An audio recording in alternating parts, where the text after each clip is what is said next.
Berdoa sekali lagi sebelum kita masuk dalam acara firman.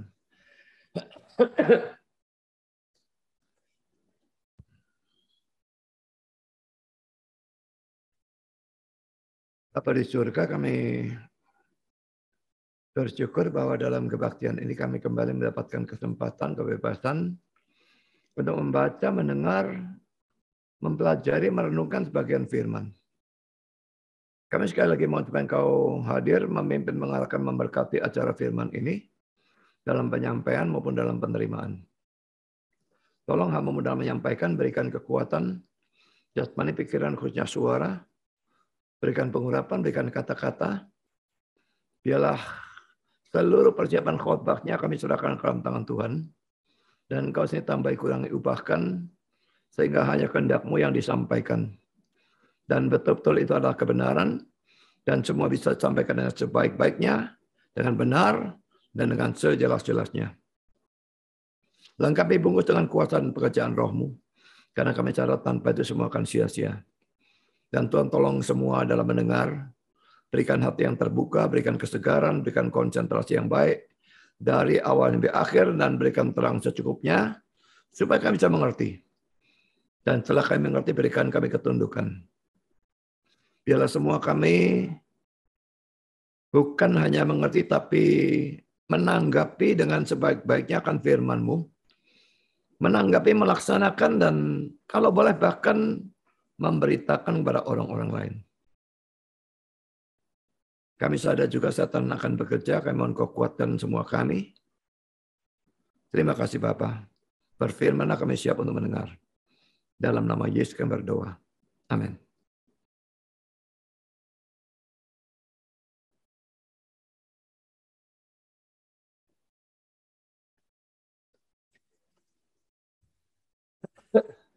Kita sampai pada session yang ke-12 dari Lukas 10 ayat 1 sampai 24. Dan ini saya berikan tema kejatuhan iblis, tanda tanya. Tapi ini session 1 karena bahannya terlalu panjang. Kalau dijadikan satu maka saya pecah menjadi 2. Lebih baik pendek tetapi dua yang pendek daripada satu yang kepanjangan. Jadi saya pecah 2 ya. Ini adalah session yang pertama. Jadi kita membahas sampai pada bagian yang kedua dari Lukas 10, 1-24, yaitu pas ayat 13 sampai dengan 24. Kita tidak usah membaca semuanya, kita membaca hanya yang saya beri warna ini saja, dan penekanan saya pada yang bagian warna merah, itu yang saya bahas pada hari ini. Kita baca ini saja ya, ayat 17 sampai dengan ayat 20. Kemudian ke-70 murid itu kembali dengan gembira dan berkata, Tuhan, juga setan-setan takluk kepada kami demi nama-Mu. Lalu kata Yesus kepada mereka, aku melihat iblis jatuh seperti kilat dari langit. Sesungguhnya aku telah memberikan kuasa kepada kamu untuk menginjak ular dan kalajengking. Dan kuasa untuk menahan kekuatan musuh sehingga tidak ada yang akan membahayakan kamu. Namun demikian, janganlah bersukacita karena roh-roh itu takluk kepadamu. Tetapi bersukacitalah karena nama-Mu ada terdaftar di sorga. Jadi saudara, pada minggu yang lalu kita sudah membahas tentang murid-murid yang kembali dengan gembira karena setan-setan tunduk kepada mereka. Jadi mereka bisa mengusir banyak setan. Sekarang saudara, poin kedua kita melihat tanggapan Yesus terhadap kegembiraan dari 70 murid itu. Kita akan melihat ini ayat 18 dan 20 saya bagi menjadi 3 ya. Kita membahas ayat 18-nya ini saja, tidak akan selesai pada kali ini. Ini poin A. Nanti poin B-nya entah kapan itu ayat 19-nya dan lalu ayat 20-nya poin C. Jadi saudara, ayat 18 ini sekarang poin A kita baca sekali lagi. Lalu kata Yesus kepada mereka, aku melihat iblis jatuh seperti kilat dari langit. Saudara, pada kali yang lalu kita sudah melihat bahwa J.C. Ryle itu menafsirkan kata-kata Yesus ini, aku melihat iblis jatuh seperti kilat dari langit. Itu sebagai menunjuk pada kejatuhan awal dari setan. Ya, jadi yang tadinya seorang malaikat jatuh lalu menjadi yang namanya iblis. Ingat ya, saya tidak percaya komandan iblis itu, komandan setan itu namanya Lucifer. Itu pandangan yang salah. Mungkin suatu kali saya akan membahas secara detail, tapi hari ini mungkin ada pembahasan secara singkat, entah hari ini, entah minggu depan. Saudara, kalau setan dalam bahasa Indonesia itu yang kecil-kecil ya. Setan-setan itu ada banyak. Tapi iblis itu komandannya. Jadi aku melihat iblis jatuh seperti kilat dari langit. Itu menurut J.C. Ryle menunjuk pada kejatuhan awal dari iblis. Nah, tapi sekarang dia mengatakan ada dua penafsiran tentang ayat ini. Dan di sini saya akan memberikan banyak penafsir yang juga berpandangan ada dua penafsiran. Tetapi ada yang memilih penafsiran pertama, ada yang memilih penafsiran yang kedua. Sekarang J.C. Ryle sendiri menganggap ada dua penafsiran. Ini kata-kata dia ya. Aku melihat iblis seperti kilat jatuh dan seterusnya. Ada dua arti yang diberikan oleh para penafsir terhadap kata-kata yang luar biasa atau patut diperhatikan ini. Sebagian orang berpikir bahwa Tuhan kita sedang berbicara tentang hasil yang dihasilkan terhadap kerajaan iblis oleh pemberitaan dari 70 murid. Aku melihat dalam roh atau dengan mata pikiranku, kuasa iblis menurun. Dan dia sendiri secara cepat kehilangan kekuasaannya atas manusia sebagai akibat dari pelayananmu. Ini adalah pandangan yang dipegang oleh banyak penafsir modern, tetapi itu kelihatannya tidak memuaskan atau tidak bisa diterima. Lalu alasannya ini yang saya pikir aneh ya. Bahasa atau kata-kata yang kuat yang digunakan oleh Tuhan kita tidak menerima atau mengizinkan untuk dijelaskan dan diperhalus oleh penafsiran seperti ini. Saya sama sekali tidak melihat penafsiran ini memperhalus dalam bentuk apapun ya. Jadi saya tidak mengerti apa yang dia maksudkan dengan ini memperhalus kata-kata yang kuat. Kata-kata kuat itu dia artikan oleh pelayanan dari para murid yang 70 ini, kuasa iblisnya menurun. Nggak ada, saya tidak bisa melihat ya pokoknya ya, bahwa itu memperhalus kata-kata yang kuat dari Tuhan kita. Ya, tapi itulah pandangan J.C. Ryle, makanya dia menolak pandangan pertama ini. Orang-orang lain berpikir bahwa Tuhan kita sedang berbicara tentang apa yang telah ia saksikan pada waktu iblis dan malaikat-malaikatnya jatuh dari surga, berarti ini kejatuhan awal, dan dibuang ke dalam neraka. Ini saya juga tidak habis pikir, kenapa bisa dibuang ke dalam neraka? Saya tidak tahu dari mana dia. Karena mereka tidak menjaga posisi atau kedudukan awal mereka. Di sana ada suatu saat pada waktu aku melihat iblis yang besar dan kuat jatuh secara mendadak dari posisi atau kedudukannya yang tinggi dan menjadi suatu roh yang terhilang. Nah, penafsiran terakhir ini kelihatan bagi saya jauh lebih memuaskan dari dua penafsiran ini. Dari dua penafsiran yang tadi yang di atas dan sekarang yang di bawah, dia pegang penafsiran yang terakhir, yang kedua. Dan itu dipegang oleh Cyprian, Ambrose, Chrysostom, Jerome, Gregory, BD, saya tidak tahu bacanya nama ini gimana, Theophylact, Bernard, Erasmus, Belikan, Doddridge, Gill, dan Alford. Saya tidak terlalu peduli siapa yang memegang yang mana. Ya, tapi yang penting argumentasinya bagaimana gitu ya. Kalau saya lanjutkan kata-kata J.C. Ryle lagi ya. Penerapan dari kata-kata Tuhan kita dengan anggapan bahwa ia merujuk pada kejatuhan pertama dari iblis dijelaskan secara berbeda. Jadi orang-orang yang memegang pandangan kedua sama seperti J.C. Ryle itu nanti menerapkan secara berbeda. Ada dua penerapan. Nah sekarang yang pertama Theophylact, Heinsius, dan Gill menganggap bahwa maksud Tuhan kita adalah jangan heran bahwa setan-setan tunduk kepadamu. Karena aku melihat pangeran mereka jatuh. Dan karena itu, tidak heran bahwa pelayan-pelayannya sekarang jatuh di hadapanmu. Kalau cuma ini bukan menegur kesombongan mereka sebetulnya ya. Lalu, pandangan kedua, Cyprian, Jerome, Gregory, BD, Erasmus, dan Pelikan menganggap bahwa maksud Tuhan kita adalah untuk memperingatkan murid-murid terhadap kemuliaan yang sia-sia. Jangan sombong karena setan-setan tunduk kepadamu. Ingatlah bahwa iblis jatuh melalui kesombongan. Seperti yang aku sendiri lihat. Nah, ada dua pandangan, ada dua penerapan ya. Lalu pandangan J.C. ini. Saya percaya pandangan terakhir ini adalah pandangan yang benar. Jadi bahwa murid-murid dianggap sombong dan kata-kata Yesus dimaksudkan menegur mereka, itu pandangan dari J.C.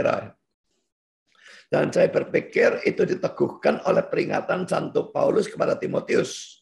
Pada waktu ia memintanya untuk tidak menjadikan seorang baru, orang yang baru bertobat ya, sebagai uskup atau penatua, supaya jangan ditinggikan oleh kesombongan, ia jatuh dalam penghukuman setan. 1 Timotius 3 ayat 6. Tapi saudara, dia menghubungkan seperti ini sebetulnya sama sekali tidak ada kepastian akan adanya hubungan antara Lukas 10 ayat 18 dengan 1 Timotius 3 ayat 6. Ya kalau sengaja dihubung-hubungkan ya bisa saja, tetapi tidak ada keharusan menghubungkan dengan ini menurut saya. Mari kita baca 1 Timotius 3 ayat 6. Janganlah ia seorang yang baru bertobat, agar jangan ia menjadi sombong dan kena hukuman iblis. Kalau saya perhatikan di dalam 1 Timotius 3,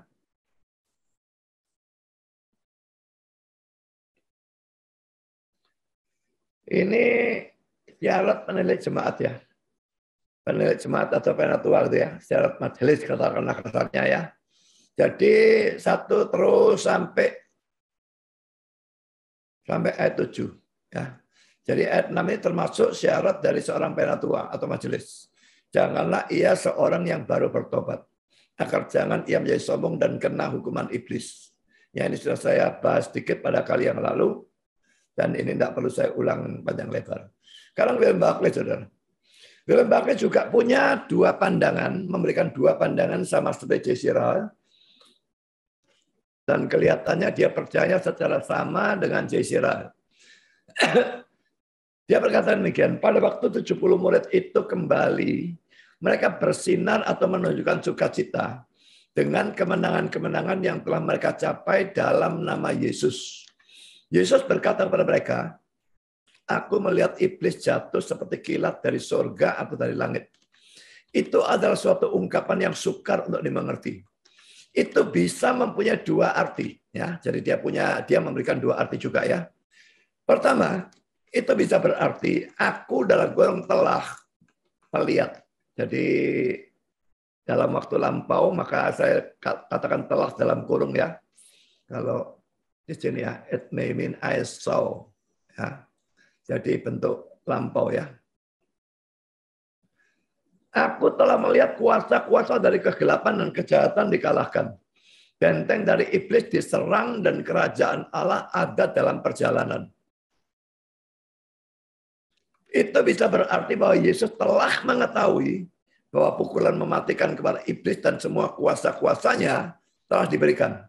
Betapapun lamanya penundukan terakhir bisa ditunda. Jadi ini arti pertama. Sekarang arti kedua.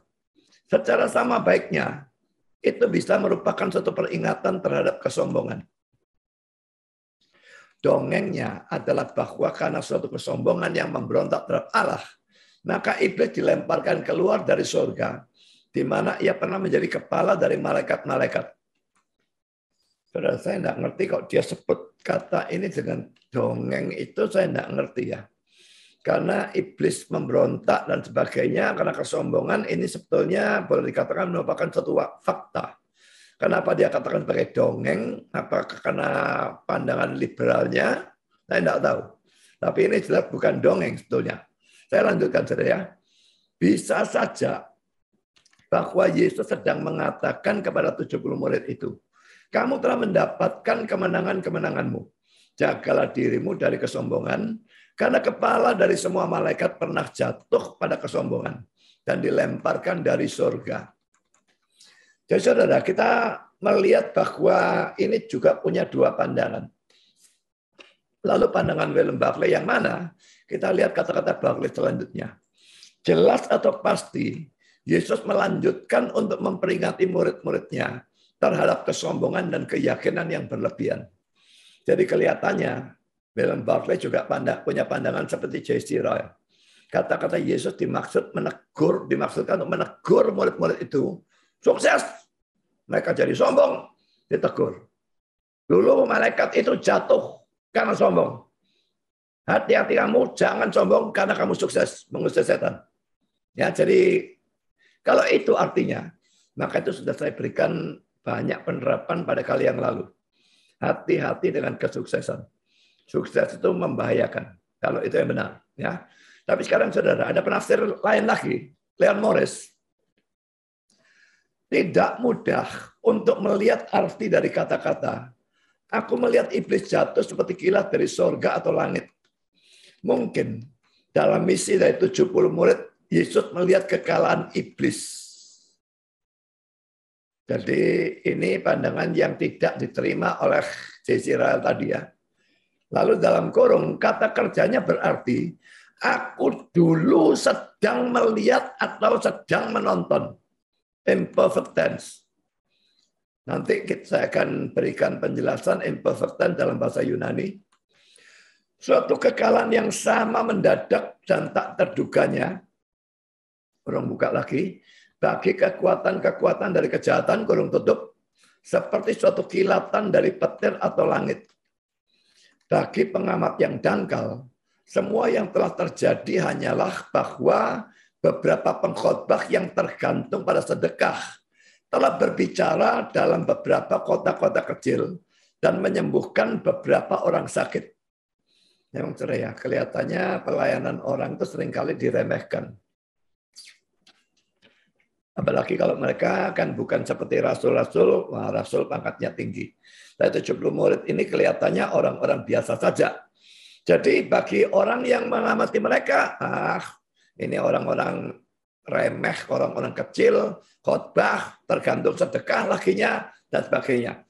Tapi dalam kemenangan Injil itu, iblis telah menderita suatu kekalahan yang layak diperhatikan. Ini sebetulnya sesuatu yang sangat penting kan untuk saya cetak dengan huruf besar, supaya saudara membaca sambil menekankan atau merenungkan bagian ini. Kalau saudara melakukan pelayanan, selama pelayanan itu benar, dilakukan sesuai kehendak Tuhan, kalau saudara memberitakan Injil, baik penginjilan secara massal oleh khotbah, sekalipun jemaat sedikit, ataupun penginjilan pribadi satu persatu, sekalipun orang tidak pandang sebelah mata apa yang saudara lakukan. Tapi perhatikan kata-kata ini ya. Dalam kemenangan Injil itu, iblis telah menderita suatu kekalahan yang layak diperhatikan.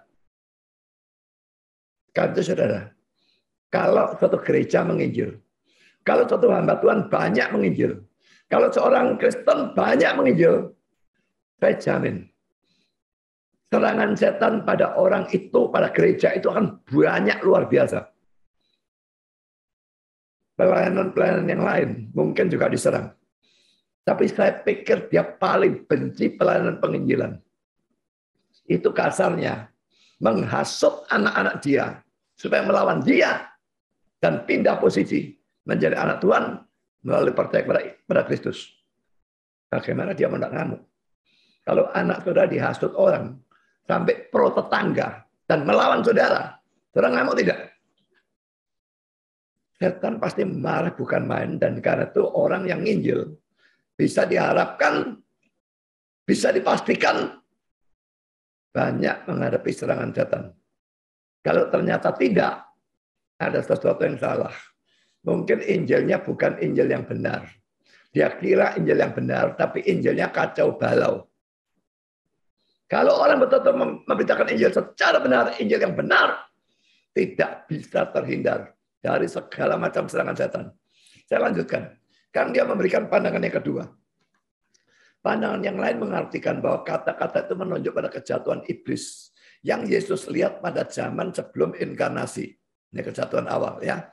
Pada pandangan ini, murid-murid sedang diperingatkan untuk tidak sombong sebagai hasil dari misi mereka yang penuh kesuksesan. Mereka harus mengingat bahwa bahkan iblis jatuh. Tetapi pandangan yang terdahulu harus lebih dipilih. Ya saudara, Leon Morris juga memberikan dua pandangan yang diberikan oleh J.C. Ryle maupun William Barclay. Tapi kalau J.C. Ryle dan William Barclay memilih pandangan bahwa Yesus berbicara tentang kejatuhan awal dari iblis, Leon Morris memberikan pandangan yang berbeda, memilih pandangan yang berbeda. Jadi pelayanan dari para murid ini, 70 murid ini, itu menjatuhkan iblis, melemahkan iblis secara sangat signifikan. Ya, sama pandangannya, memberikan dua pandangan, cuma pemilihan yang mana yang benar, Leon Morris berbeda dengan dua orang di atas. Sekarang saudara, kita melihat pandangan dari Lenski. Saya berikan banyak penafsir supaya saudara melihat bahwa ini bukan satu dua orang saja yang memberikan dua pandangan seperti ini. Ini kata-kata Lenski, kapan ini terjadi tidak dinyatakan. Dua periode atau masa layak mendapatkan perhatian kita. Pertama, pada waktu iblis kehilangan keadaannya yang mula-mula dan dilemparkan dari sorga. Yang lain, pada waktu ia mengalami kekalahannya yang menentukan atau meyakinkan pada tangan dari Yesus pada waktu pencobaan di padang gurun. Ini lain lagi, saudara ya. Jadi dia bukan berbicara tentang pandangan yang satunya itu tentang pelayanan murid-murid. Tetapi Yesus mengalahkan setan pada waktu dicobai di padang gurun. Jadi bedanya. Yang belakangan adalah lebih baik dalam setiap aspek. Adalah sukar untuk memikirkan bahwa Yesus sedang berbicara tentang sesuatu yang ia lihat dalam keadaan pra-eksistensinya di surga sebelum inkarnasi. Ia pasti tidak mungkin berkata berkenaan dengan hal itu. Aku dulu sedang melihat. Dulu sedang melihat.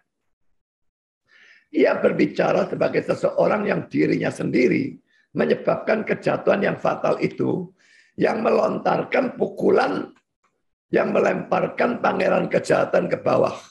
Sebagai seseorang yang karena itu berdiri sebagai pemenang. Dan dalam kemenangan, melihat ia jatuh.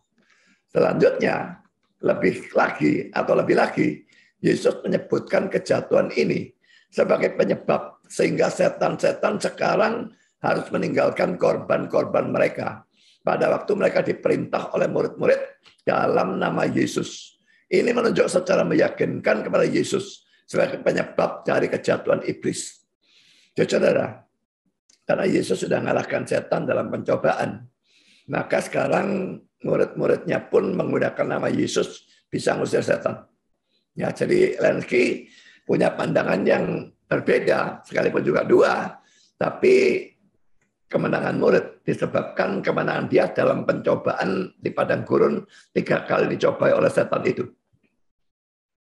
Saya tidak memikirkan sedikit pun tentang pencobaan 3 kali terhadap Yesus di mana Yesus menang sebagai ada hubungannya dengan teks ini. Jadi saya tidak setuju dengan Lenski dalam urusan itu. Sekarang saudara penafsir yang lain, IVP Bible Background Commentary.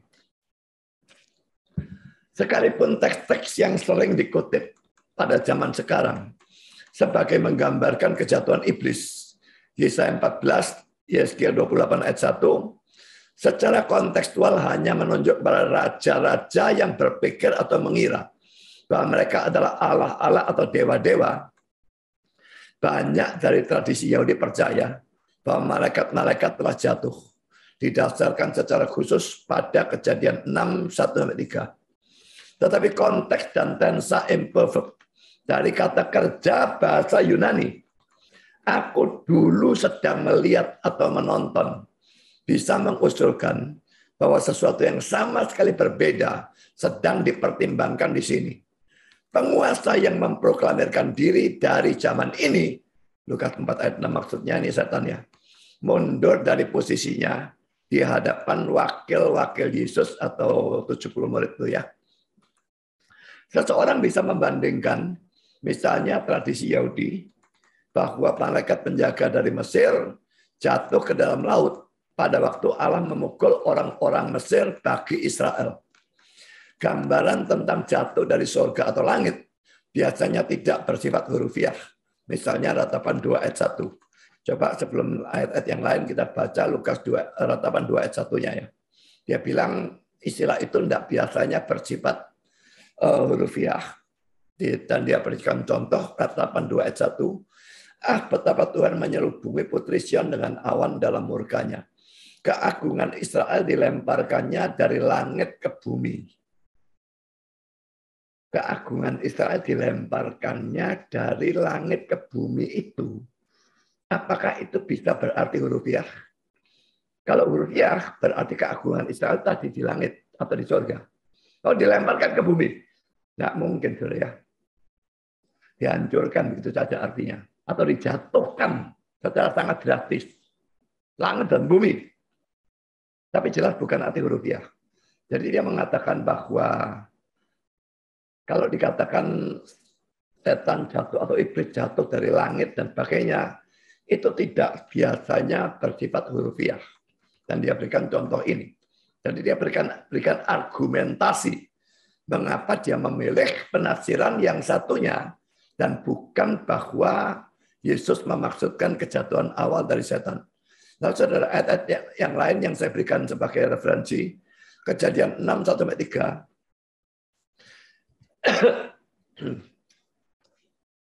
Ketika manusia itu mulai bertambah banyak jumlahnya di muka bumi, dan bagi mereka lahir anak-anak perempuan, maka anak-anak Allah melihat bahwa anak-anak perempuan manusia itu cantik-cantik. Lalu mereka mengambil istri dari antara perempuan-perempuan itu siapa saja yang disukai mereka. Berfirmanlah Tuhan, Rohku tidak akan selama-lamanya tinggal dalam manusia, karena manusia itu adalah daging. Tetapi umurnya akan 120 tahun saja. Saudara, anak-anak Allah ini siapa? Dikatakan anak-anak Allah ini melihat anak perempuan manusia itu cantik-cantik, lalu mereka mengambil istri dari antara perempuan-perempuan itu, siapa saja yang disukai mereka. Ada penafsir yang secara konyol menganggap anak-anak Allah ini adalah malaikat. Karena memang ada ayat yang menunjukkan malaikat disebut sebagai anak Allah. Nah, anak Allah ini melihat anak perempuan manusia cantik-cantik, lalu mereka mengambil istri. Ini dianggap menunjuk pada kejatuhan setan. Tapi ini tafsiran tidak bisa lebih goblok menurut saya. Karena jelas malaikat itu roh dan dia tidak bisa melakukan hubungan seks. Dan saudara, di sini bukan cuma melakukan hubungan seks, mengambil istri dari antara perempuan-perempuan itu siapa saja yang disukai mereka. Jadi membangun rumah tangga dengan manusia. Itu penafsiran yang sama sekali tidak masuk akal. Saudara, penafsiran yang benar dari ayat ini, anak-anak Allah itu adalah orang-orang yang percaya. Sedangkan anak-anak perempuan manusia itu adalah orang-orang yang tidak percaya. Jadi di sini terjadi pernikahan beda iman. Orang beriman dengan orang tidak beriman. Dan nanti saudara kalau baca terus, ini menyebabkan terjadinya banjir universal. Manusia jadi brengsek, bejat, dan Tuhan hancurkan dengan banjir universal, sisa cuma 8 orang. Saudara, karena itu hati-hati dengan pernikahan beda iman. Ini luar biasa buruknya efeknya di sini, dan bisa terjadi efek yang buruk kalau saudara juga melakukan hal itu. Lalu kita lihat Lukas 4 ayat 6, ini pencobaan kepada Yesus. Kata iblis kepadanya, segala kuasa itu serta kemuliaan akan kuberikan kepadamu, sebab semuanya itu telah diserahkan kepadaku. Dan aku memberikannya kepada siapa saja yang ku kehendaki. Saudara, yang repot kalau kita melihat kata-kata setan itu di Alkitab, atau kata-kata setan itu kepada kita pada waktu dia menggoda kita. Setan tidak selalu berkata dusta. Seandainya dia selalu berkata dusta, enak kita dalam menafsir ya. Dalam Alkitab selalu dusta, jadi kalau dia bilang hitam dan kemungkinan lain dia cuma putih, ya kita ambil putih. Selalu pokoknya jangan percaya omongan dia. Tapi repotnya saudara, dia kadang-kadang ngomong secara benar.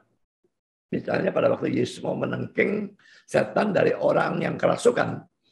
Orang setannya bicara melalui orang itu. Engkau Yesus anak Allah. Loh, benar itu omongannya. Jadi kadang-kadang dia bicara secara benar. Tapi saudara di sini, dia berkata, segala kuasa itu serta kemuliaannya akan kuberikan kepadamu. Kok bisa dia memberikan semua kemuliaan kuasa kepada Yesus? Sebab semuanya telah diserahkan kepadaku. Dan aku memberikannya kepada siapa saja yang kukehendaki. Ini berdusta dan ini pembual. Karena itu kalau saudara dusta dan membual, saudara cocoknya jadi anaknya setan. Bertobatlah dari dusta dan bualan itu sebelum saudara nanti berakhir di tempat yang sama dengan setan. Jadi saudara klaim di sini jelas adalah omong kosong. Tidak pernah semua kuasa diserahkan kepada dia, kalau dia berhak berikan kepada siapapun. Kuasa semua tetap di tangan Tuhan. Dia bisa punya dan bisa gunakan kalau Tuhan izinkan. Kalau tidak bisa. Cerita tentang Ayub jelas sekali. Dia tidak bisa menyentuh selembar rambut Ayub pun. Kalau bukan karena izin Tuhan. Tuhan izinkan semua hartanya, semua anaknya, dia bisa bunuh semua. Dia bisa buat semuanya dirampok. Tapi Ayubnya, dia tidak bisa apa-apa. Lalu, kedua, Tuhan bilang, oke, orangnya boleh serang. Nyawanya tidak boleh. Dia serang mau bagaimanapun, dia tidak bisa bunuh Ayub. Jadi saudara, semua itu di tangan Tuhan. Itu membuktikan. Ya, semua di tangan Tuhan. Dan setan hanya bisa berkuasa melakukan ini, melakukan itu. Kalau Tuhan izinkan. Ya saudara, semua omongan dia di sini adalah bualan omong kosong. Sekarang William Hendriksen. Tentang teks ini, di sana ada beberapa penafsiran. Yesus memaksudkan, aku melihat kejatuhan mula-mula iblis. Ya, ini pandang William Hendriksen ya. Kita ganti penafsir ya. Jadi William Hendriksen juga dia berkata, aku melihat kejatuhan mula-mula iblis. Itu tafsiran pertama. Pengusirannya dari surga. Lalu pandangan B, ia memaksudkan dalam kemenanganku atas iblis selama pencobaan di padang gurun, aku melihat kejatuhannya. Ini sama seperti Lenski tadi. Saya tidak mengerti bagaimana William Hendriksen bisa menganggap ini sebagai suatu kemungkinan. Sekalipun dia tidak menerima ini. Masalah dengan kedua penafsiran ini, kedua penafsiran ini adalah bahwa mereka tidak kontekstual. Tidak sesuai konteks. Ya. Pandangan yang benar, yang tak diragukan adalah yang dinyatakan oleh Godet. Dalam kata-kata ini, Yesus memaksudkan, sementara kamu sedang mengusir bawahan-bawahannya, setan-setan ya, kerucuk-kerucuk itu ya. Aku sedang melihat tuannya, iblis, komandan setan, jatuh. Jadi sementara 70 murid itu ngusir setan dan sebagainya, aku sedang melihat tuannya atau iblis itu jatuh. Sementara dalam teks saat ini Yesus berbicara tentang kejatuhan yang mendadak dari iblis. Perhatikan kata-kata seperti kilat.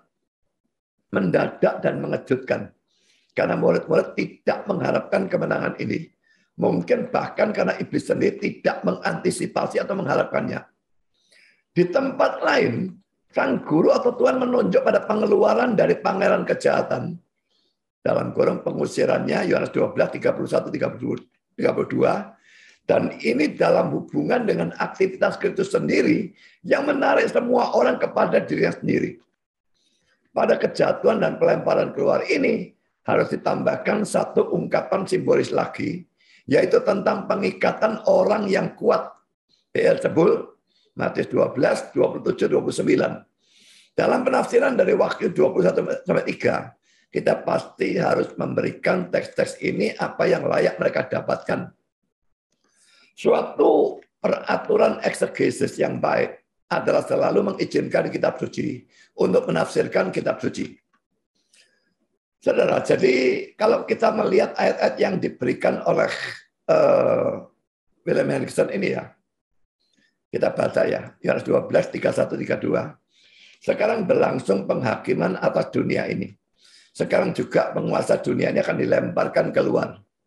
Dan aku apabila aku ditinggalkan dari bumi, aku akan menarik semua orang datang kepadaku.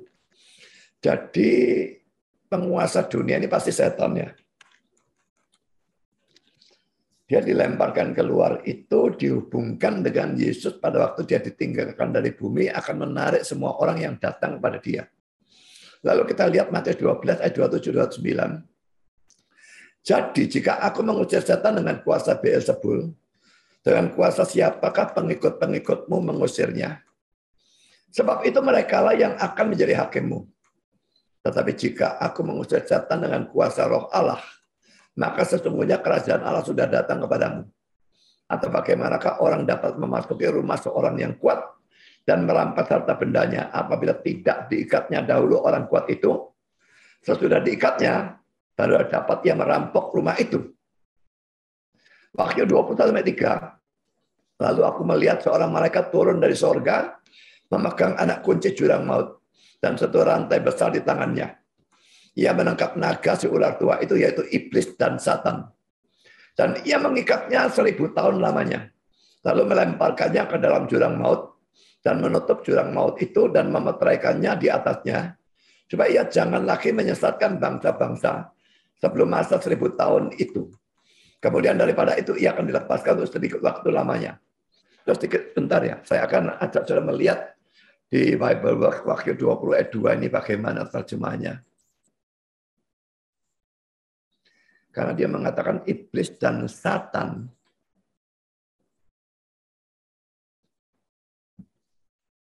Iblis dan Satan.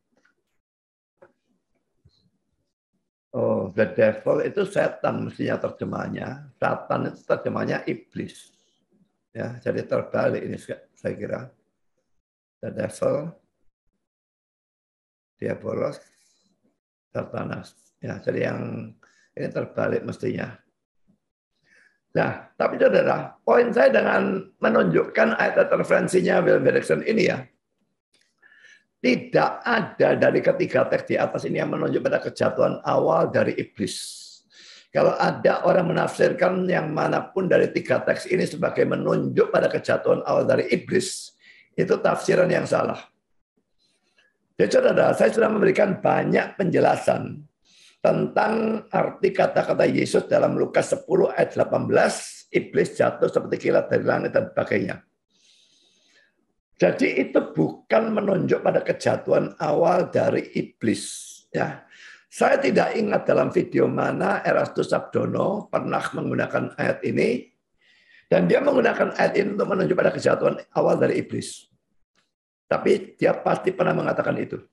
Dulu pada waktu saya membahas ajaran dia tentang Corpus Delicti, saya banyak dengar tonton video dia dan sebagainya, dan dia pernah menunjuk menggunakan ayat ini, Lukas 10:18, menunjuk pada kejatuhan awal dari iblis.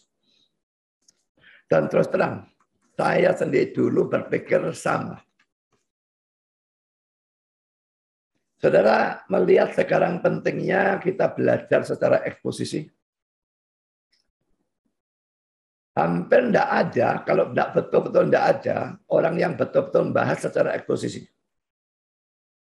Dan jarang orang senang pembahasan eksposisi. Kalau saudara tidak senang pembahasan eksposisi, saudara sebetulnya tidak senang Alkitab.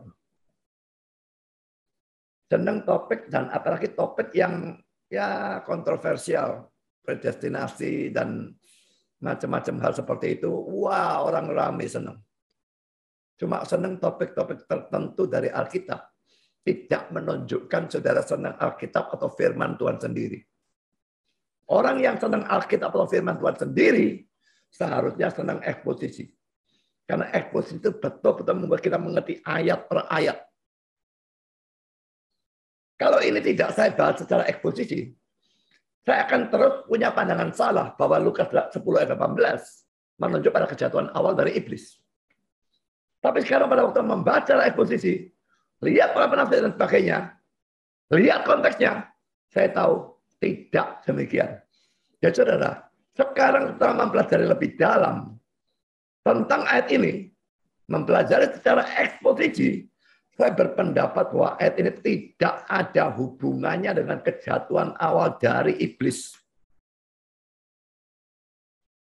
Memang saudara, Alkitab membicarakan kejatuhan awal iblis itu sangat samar-samar sebetulnya.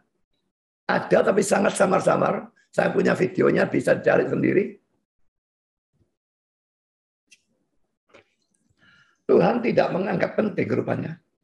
Sehingga dia tidak menceritakan secara jelas. Nah sekarang saudara, hal yang pertama yang harus kita perhatikan kalau mau menafsirkan ayat ini, yaitu Lukas 18. Hal pertama yang harus diperhatikan adalah konteksnya. Dan itu tidak akan dibahas kalau orang cuma comot ayat ini. Itu biasanya hanya dibahas kalau orang bahas Lukas 10 ayat 18 dalam pembahasan eksposisi. Tidak bisa tidak, kita akan melihat konteksnya. Kalau cuma comot, Lukas 10 ayat 18, yang lain dari baca.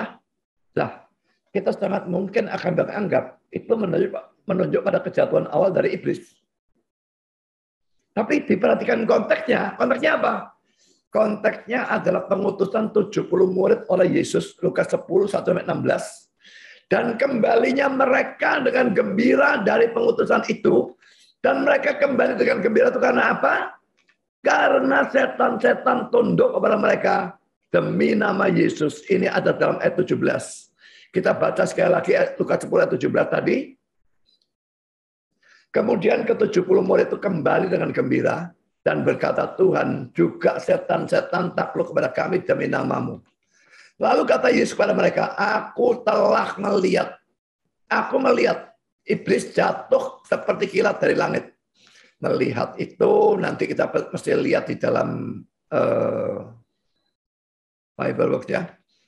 Sesungguhnya aku telah memberikan kuasa kepada kamu untuk menginjak ular dan kalajengking dan kuasa untuk menahan kekuatan musuh. Sehingga tidak ada yang akan membahayakan kamu. Ini kita lihat nanti saja ya kata melihat ini ya.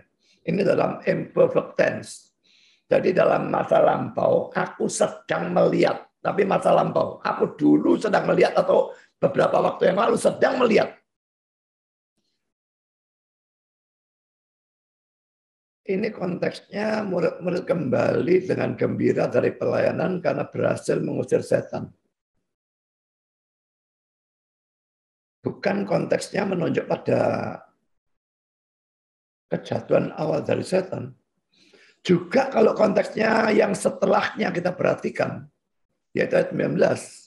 Sesungguhnya aku telah memberikan kuasa kepada kamu untuk menginjak ular dan kalajengking, dan kuasa menahan kekuatan musuh, sehingga tidak ada yang akan membahayakan kamu. Jadi kalau dia dari konteks artinya ayat 19 juga tidak cocok. Kalau ayat 18-nya diartikan menunjuk pada kejatuhan awal dari setan.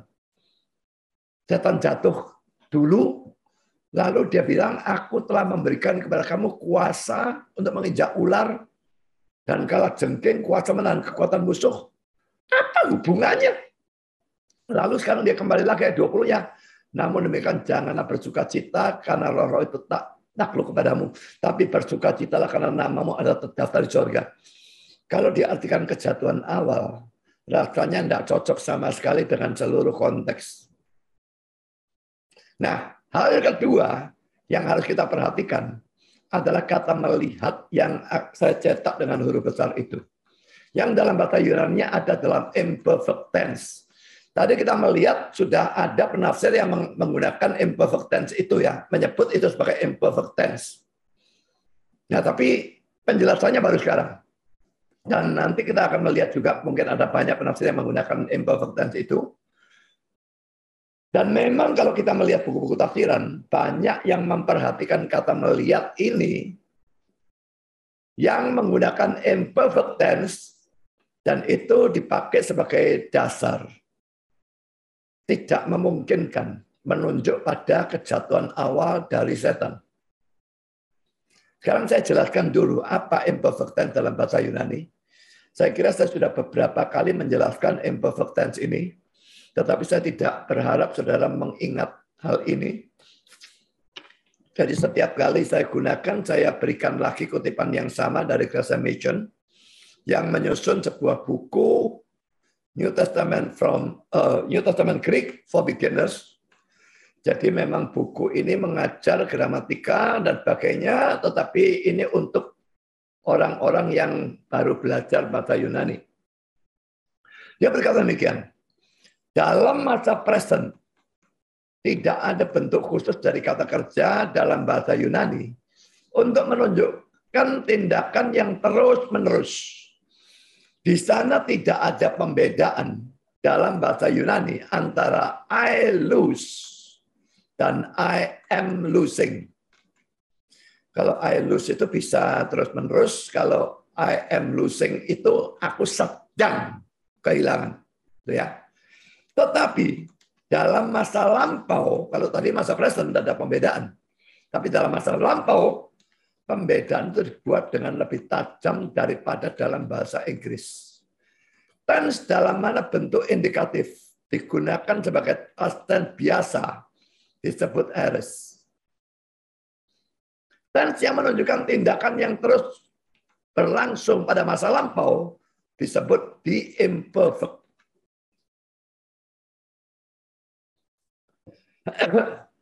Bandingkan Yohanes 1 ayat 1 yang menggunakan imperfect tense. Nanti, tapi sebelum melihat itu saya ajak cara melihat Lukas 10 tadi ya. Ayat yang ke-18. Kata melihat, I beheld kalau dalam bahasa King James ya. Theoreo. Mari kita lihat ini ya. Eteoron, eteorun. O dibaca U ya. Nah ini to look at, behold, bawahnya yang kecil-kecil. Verb indikatif, imperfect. Ya, jadi ini imperfect tense. Ini jelas ya. Lalu sekarang saudara, kita melihat Yohanes 1 ayat 1 dibandingkan Yohanes 1 ayat yang ke-14 ya.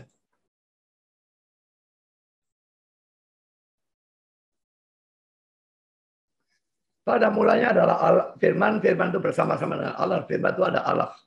Ini adalah kata was, ini adalah kata was, ini adalah kata was dalam bahasa Inggrisnya King James ya. Dan semua dari kata Yunani yang sama, N. Sekarang kita lihat salah satu saja. N. I am. Verb indikatif imperfect.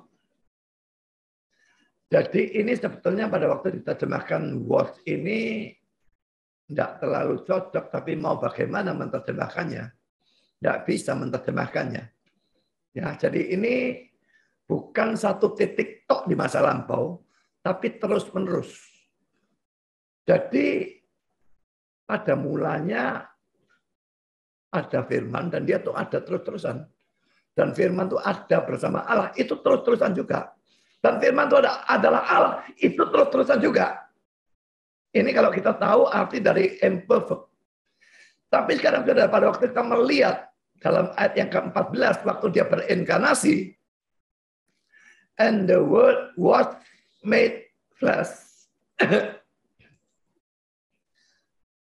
Diam di antara kita dan sebagainya.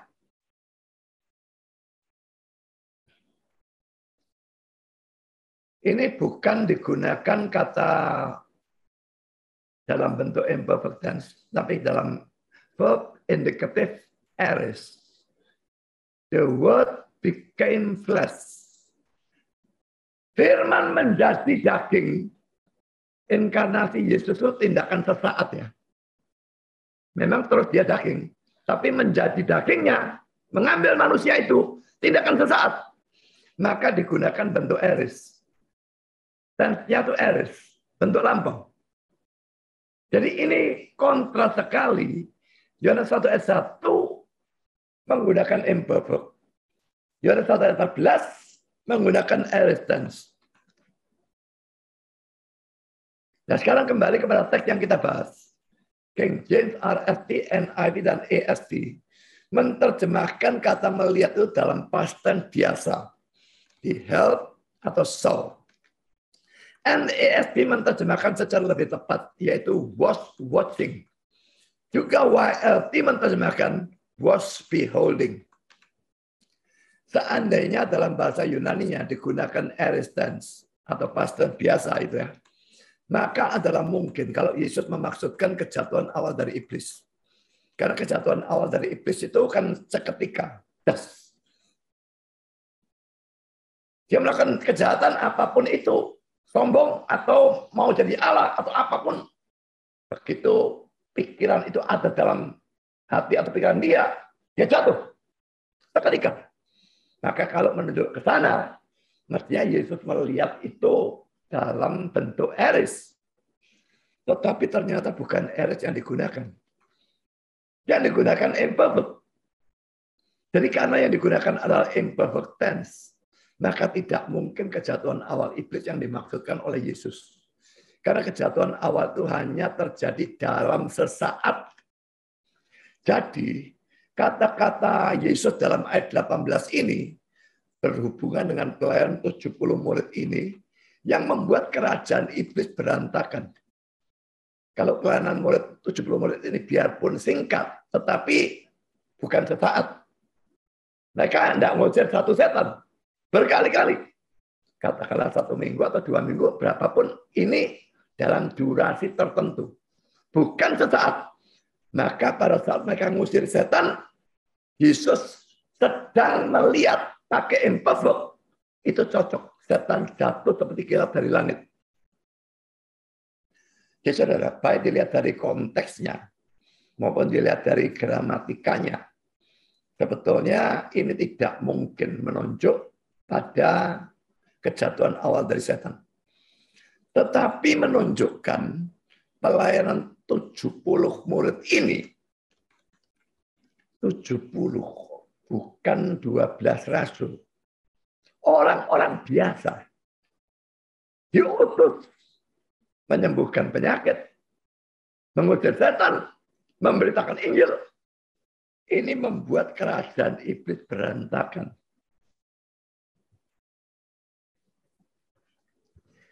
Ini seharusnya, saudara, mendorong semua orang Kristen untuk melayani Tuhan dengan sungguh-sungguh, sesuai dengan panggilan Tuhan baginya. Saudara, jangan jadi orang yang minder, apalagi di dalam pelayanan. Memang saya kalau bilang jangan jadi minder, bukan berarti jangan, bukan berarti lalu saya menganjurkan sebaliknya, jadi pede, percaya diri. Loh, kalau minder tidak boleh, percaya diri tidak boleh, lalu suruh apa? Suruh percaya Tuhan, saudara. Percaya diri itu salah dalam Alkitab. Psikolog di dunia mungkin menganjurkan itu dan menganggap bagus. Percaya diri itu sombong.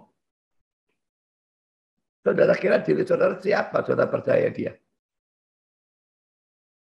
Kita tuh cacing, debu, yang tidak berarti. Mau kita percayai? Minder salah. Percaya diri salah. Kita harus percaya bisa. Karena Tuhan.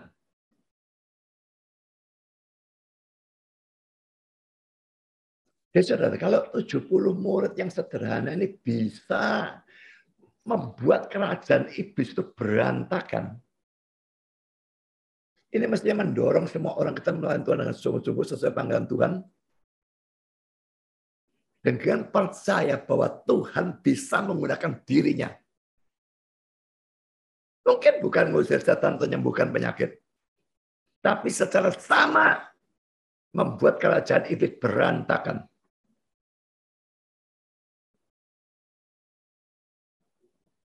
Dan memang sebetulnya tidak ada keharusan kita sekarang ini bisa menyembuhkan penyakit dan mengusir setan. Mengusir setan mungkin masih bisa, tapi menyembuhkan penyakit tidak harus. Dan memang sebetulnya nanti pelajaran yang akan datang kita akan melihat. Dari pelayan-pelayan yang dilakukan oleh 70 murid, yang mana yang paling membuat kerajaan iblis berantakan? Saudara mungkin bukan pengkhotbah yang terkenal, saudara mungkin pengkhotbah yang sederhana. Asal saudara serius dengan pelayanan saudara. Mempersiapkan khotbah dengan serius. Mengkhotbahkan dengan serius. Saudara bisa membuat kerajaan setan berantakan. Saudara mungkin cuma seorang jemaat biasa. Bukan orang yang pintar luar biasa. Bukan orang yang punya karunia macam-macam dan sebagainya. Orang sederhana. Saudara nginjil. Saudara dari guru sekolah minggu. Saudara mungkin melayani sebagai chairman pun bisa memberitakan Injil. Apakah pernah saudara lakukan? Saya sangat senang dengan chairman yang Injil. Pilih lagu-lagu Injili, dan bukan cuma nyanyi, jelaskan kata-kata dari lagu itu. Dan pada waktu menjelaskan itu saudara bisa menginjil. Cuma ya jangan menjelaskan lalu setengah jam, nanti khotbahnya jadi 2 khotbah nanti. Tapi saudara, pelayanan apapun dari saudara, orang sederhana, ataupun pengkhotbah sederhana, tidak harus pengkhotbah top. Saudara bisa membuat kerajaan iblis berantakan. Lakukan pelayanan saudara dengan serius, dengan sungguh-sungguh, dengan benar. Sambil banyak berdoa. Bukan saudara yang bisa membuat kerajaan iblis berantakan. Tapi Tuhan menggunakan saudara. Membuat kerajaan iblis berantakan. Tuhan tidak butuh orang yang hebat. Murid-murid Yesus itu nelayan tukang pancing ikan. Saudara lebih tinggi dari mereka. Mayoritas dari saudara. Kalau semua dari saudara. Dengan orang-orang seperti itu. Orang-orang tidak terpelajar. Yesus goncangkan seluruh dunia. Injil akan tersebar di seluruh dunia. Tidak ada nama lebih terkenal dari nama Yesus. Gara-gara pelayanan orang-orang sederhana. Bukan pancing ikan. Pemungut cukai. Orang-orang yang kelihatannya tidak karu-karuan. Saudara, layanilah Tuhan. Yang belum pelayanan, maukah saudara ikut ambil bagian untuk membuat kerajaan iblis berantakan? Atau saudara puas dengan tidak melakukan apa-apa? Yang belum pelayanan, terjunlah dalam pelayanan. Dan minta pimpinan Tuhan supaya saudara melayani tempat yang benar, dengan cara benar, dengan sungguh-sungguh, dengan serius. Yang sudah pelayanan, lakukan pelayanan saudara dengan sebaik-baiknya. Dan pastikan itu memang sesuai kehendak Tuhan. Sudah ada satu, coba cari pelayanan lain. Apa ada yang lain yang juga sesuai karunia saudara? Dan lakukan semua dengan sungguh-sungguh. Mari kita bersama-sama membuat kerajaan iblis berantakan dengan kuasa dari Tuhan. Tuhan memberkati saudara. Amin.